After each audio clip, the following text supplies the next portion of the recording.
Brooke Deanne here with Thriving After Abuse Summit, and I'm here with my guest, Noraline Adele, who is a spiritual guide and intuitive healer whose work weaves together depth, psychology, shadow work, and the reclamation of personal and collective sovereignty. She was raised in a fundamentalist Christian household that punished autonomy and emotion. She spent years unraveling the internalized beliefs that told her she was too much, not enough, or broken.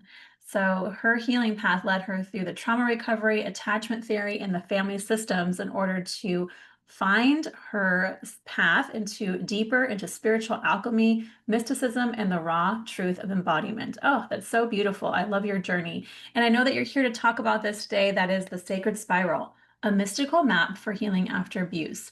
So we're kind of going to go into the mystical stuff, which I love this. This is so much fun. And I know that part of what you're teaching today is about embodiment over self-analyzing every feeling, every thought. Also knowing that there is no linear path in healing, that there's nothing to fix, which I think we all need to remember, and that descent is sacred and that you don't have to do it alone. And I think that's kind of what we're going to be talking a little bit about here is going like into the darkness rather than trying to escape the darkness, which means escaping those difficult emotions, those feelings, and all of those things that kind of come up in our journey. So I'm excited to dive into this today. You call yourself the dark goddess doula. So I would love for you to share with the audience, what that really means and how this emerged from your own story. Yes. So, the simplest way I can explain this is that I hold sacred space for people who are moving through their own darkness. And the term doula reflects a birth doula. And my own experience with this is that I had my daughter in 2023. This was like a month after my Saturn return had begun. So, if you're familiar with Saturn returns, Saturn is the planet of boundaries and restrictions. So, when he returns to the place that he was in our chart when we were born, we everyone is different, but often we experience like a dark night of the soul. And if you're not on the path that is for your highest good, then you get your ass kind of kicked and you're like, oh wait, let me shift gears, often drastically.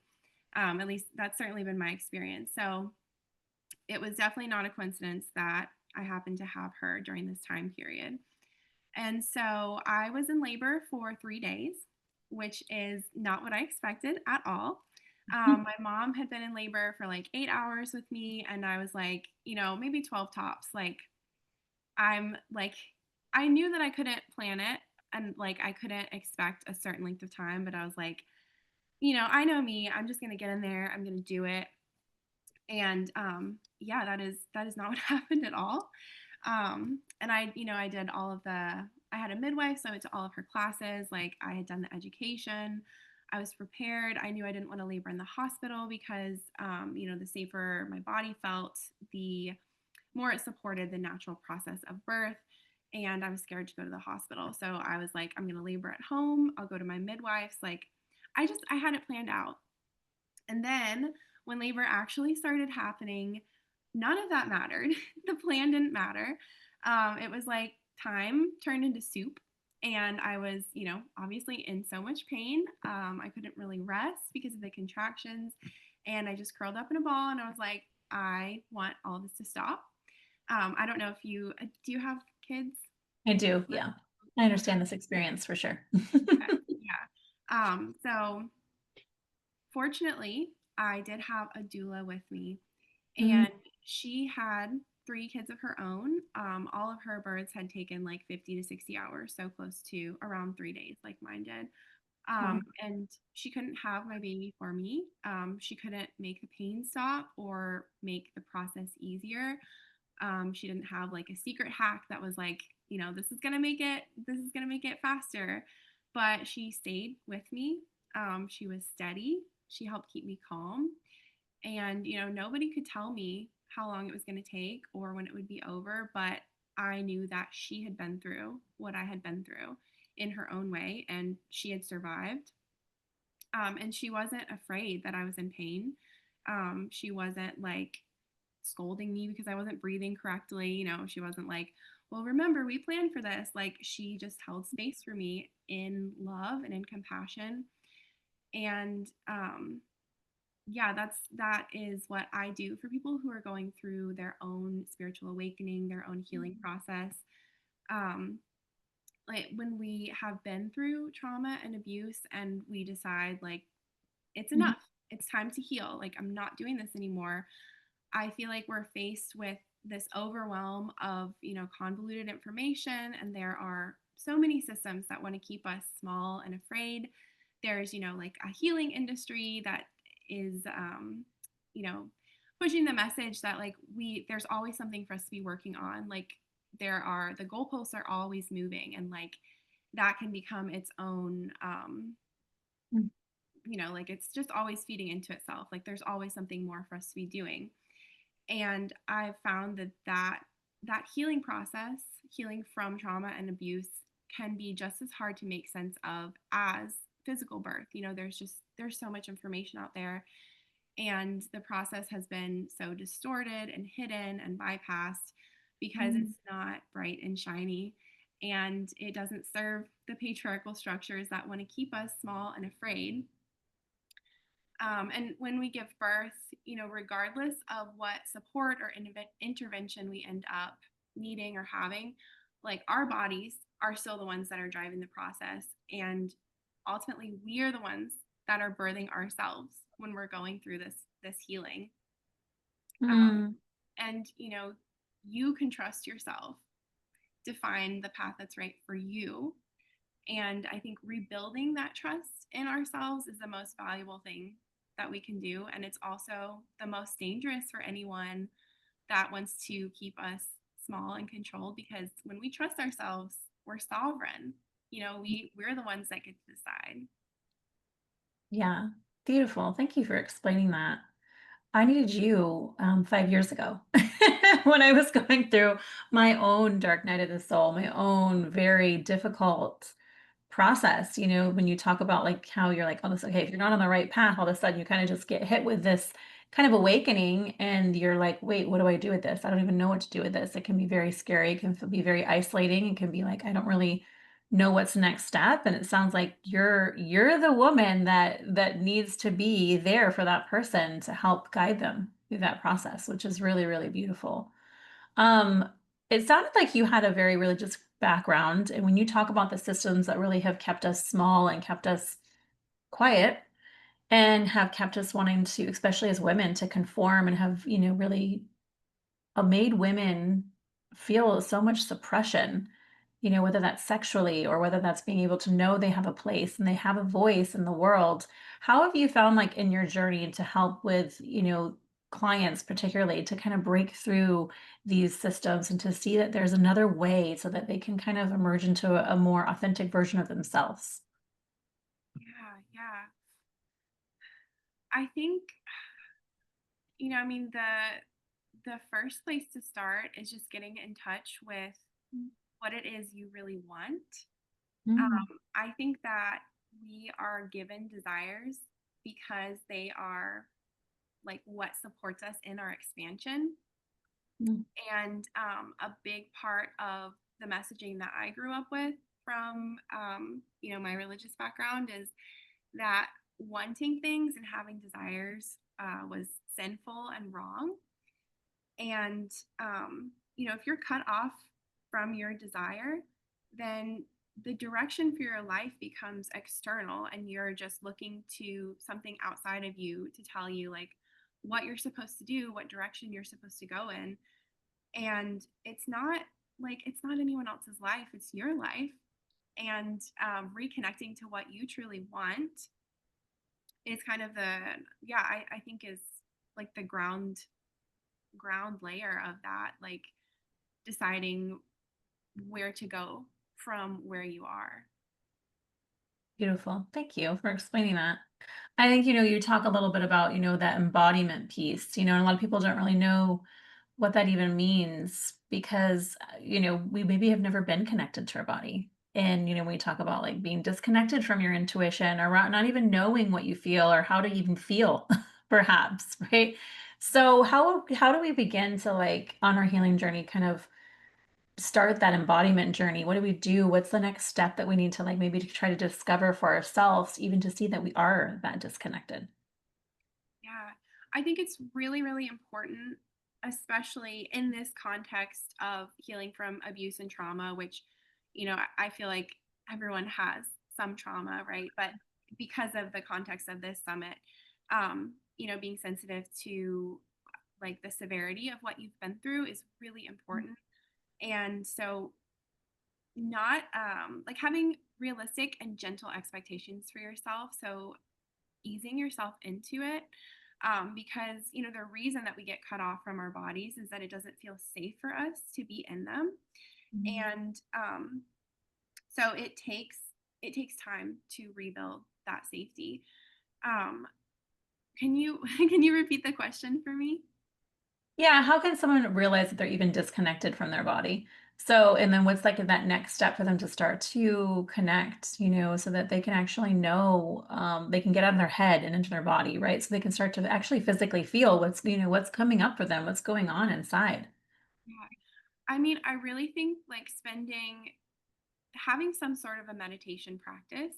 Mhm. And I think that a lot of times we are get the impression that meditation is like sitting still and clearing your mind. And Mhm. there's a lot of different kinds of meditation, but the kind that I'm talking about here that I feel would be most beneficial is that awareness. So sitting in observation, and you when you start out, it's likely, if you are somebody who intellectualizes a lot, your awareness will be mostly focused on what's going on in your mind. But the longer you spend practicing that devotion to yourself, staying Mhm. in space with yourself, you like your body wants to connect with you, so it will come through for you.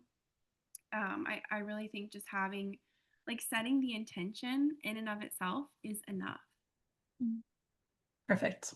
Thank you. Thank you for that. Yeah, and to hold it and then creating that space for it, right? Setting the intention and creating the space for it, creating the time for it is Yeah. just so important. So, what do you wish that more people understood about healing from abuse? Well, I mean, this is something that we hear like all of the time, but I don't think that we can overstate it. That healing is not linear, Mhm. and it's not. We can't look at it as like, well, if I'm feeling worse today than I was yesterday, then something is wrong, and Mhm. like I'm backsliding and it's not working. And I say that because that is how I have. That's how I felt for so long.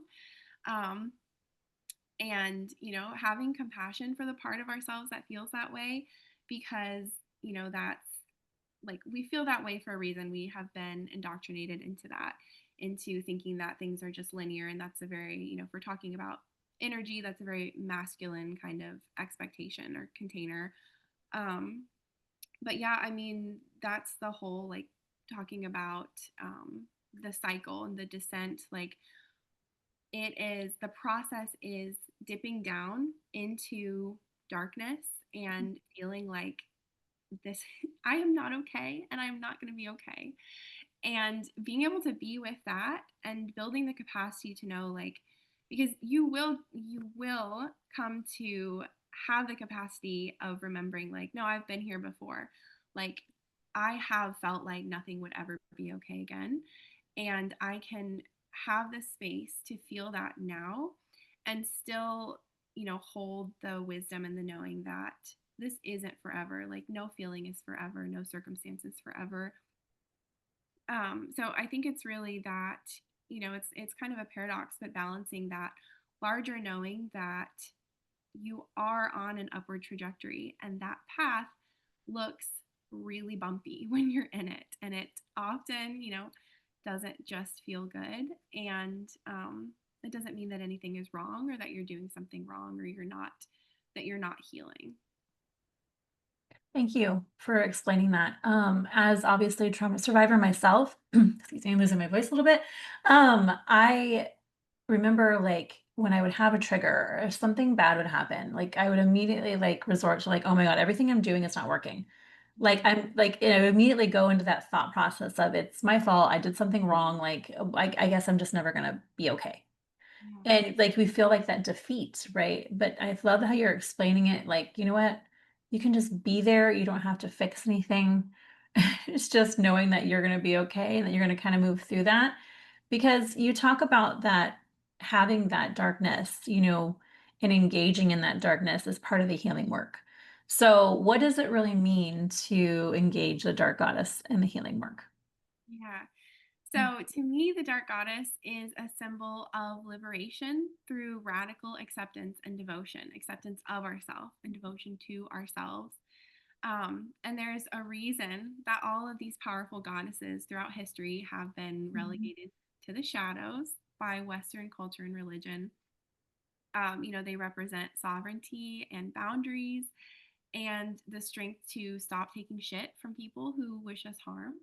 And also the strength for us to be soft with ourselves and with others, especially when we're in pain or others are in pain. And our shame and our guilt are what make us easy to manipulate and control. So when we are willing to face our own darkness, the places that we hide those stories that tell us that, we deserve to feel bad for what we've done or that we are bad, then we find that those stories were given to us by people who hadn't, like, they couldn't hold their own pain. So they passed it on to us. But that's, it's not the truth of who we are. Um, and again, it's, that balance of holding the knowing that the stories about us are illusions while also holding the space for ourselves that they feel very real to us. Is that something that I have used to gaslight myself? If there every possible avenue of like healing or help I have also used to try to like force myself into like being good enough and earning a Mhm. worthiness that, is inherent. We are inherently worthy. Um but yeah, the holding the knowing that anything that makes us feel like we are not good enough the way we are is not a truth. And Mhm. when we're willing to be with that darkness, like being with that darkness is the only way we can see for ourselves that it was never true to begin with. But the process of walking through that darkness is, again, can feel really heavy and really painful, because believing that is what has kept us safe for so long. And yeah, so I mean, it is a form of ego death to be able to face those beliefs that have been given to us by other people, generations upon generations of pain in our own families and societal collective pain.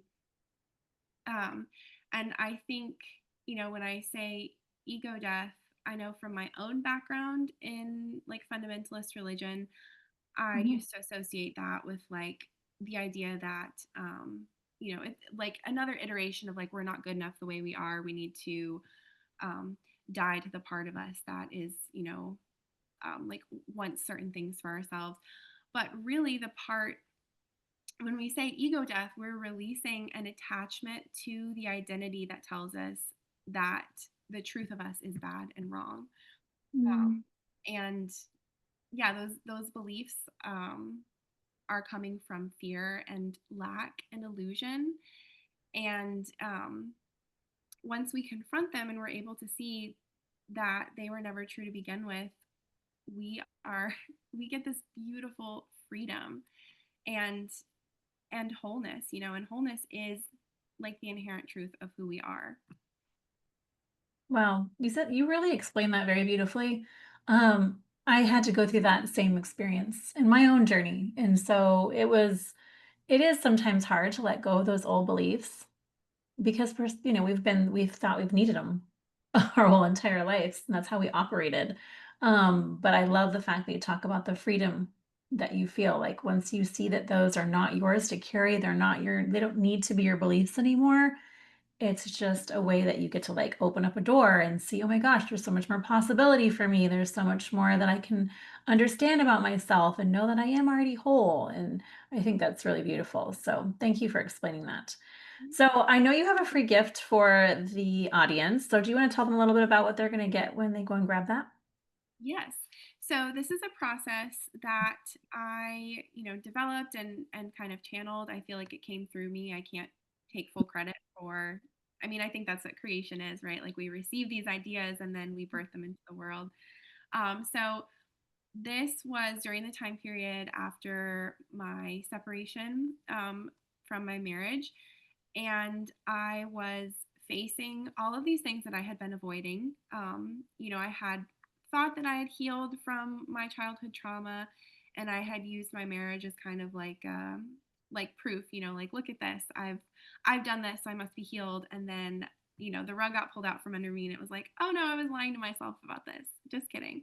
So I was in this space of being with myself, and whenever I didn't feel okay, it wasn't just the feeling of, there was so much grief, but it was like I didn't know what to do with it because if I wasn't feeling okay, I also had like the shame and guilt around like there must be something wrong with me because I'm not just happy and I'm not, like we talked about progressing in a linear way. I'm not Mhm. getting better. And so I was like, I have to have something to do with this. Like I needed I needed a process to follow. And so this is that process that came through. It's a way to be with what you're experiencing without feeling like you're just sitting there stewing, because it does take time and practice to develop the like being able to hold the container of being with discomfort. And so Mhm. this just gave me something. It's like I have all of this rattling around in my head. I want to connect with my body and I don't know how. This gave me something to do in a linear sense, do step one, step two, step three. And one of those steps is does revolve around embodiment. So first we connect to the intellectualization, which is how I have been for most of my life. So we give that somewhere to go, and then we can kind of parse through that and say, okay, well, all of this mental chatter, underneath that is these feelings, and we know how to comfort ourselves through these feelings. And here are some ways that we can physically let ourselves embody these feelings so that that energy is actually moving rather than just being stuck in loops in our head. Wow, thank you. You're giving like people a structure basically. Yes. So when you say you go and do this, well, now you're giving them the structure to be able to do it on their own. Oh, I love Mhm. that. That's perfect, honestly, because that's what we need sometimes. Because we're talking about these things, and they're like, well, how do I go and do them? And that's exactly what you're doing for them. Love it. Perfect. Well, make sure you guys grab that. That'll be in the show notes, as well as how you to dive into Norlene's world. So take advantage of that. So to close out the space here, I would like to just ask an intuitive question here for you to kind of share, on your journey of really being able to sit with darkness. How did you, I know that you say this, that like with sitting in the darkness, this is how you really meet God. And I know that you were raised in a religious background. I would love for you to share, like, what does that mean for you now? Like, now that you've been able to do this, like, how has this transformed your life? Yeah. You mean my relationship with the idea of God now, or just sitting in the darkness Just itself? sitting in the darkness and what that experience is, like you say, this is how we meet God. So, like, what is that experience like for you? Yeah. Mhm. Yeah. I think it it has shown me that there is no separation in the reality of the fabric of the universe. There's really no separation between us and anyone else. Um, and being able to like really know that as a lived experience, not just, that's something that I've read a lot about. And if you're in spiritual spaces, if you've been around meditation or any of these different frameworks for a while, I'm sure you've heard this. But being able to actually like touch that truth as a lived experience has has really just shown me like deeper levels of the truth of my own wholeness. And it gives it gives me the privilege of holding my own like Mm. perspective of separation with so much love and compassion, um, and like expands my capacity to be with that paradox of, I am really this like divine force. Everyone is, everything that exists is.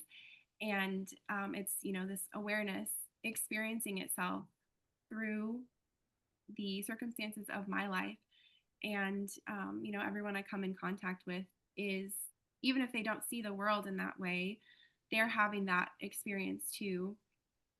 So that has just, it's truly so beautiful. And it's can also be really terrifying and really hard to sit with because it's so enormous. But it has, yeah, it's just added a lot of depth to my life. Mm, I love that. Yeah, you can tell that in your expression and how you just kind of authentically show up as your whole self. So, thank you for the work that you're doing and also being able to spread it out into the world. I think that's what this is all about, right? Sharing our own medicine, sharing our own wisdom, and being able to see who resonates with it and then being able to just express that. So, thank you for being here on the summit and being a part of this. And also, thank you everybody for listening in to Thriving After Abuse. Thank you so much, Brooke. Thank you for having me.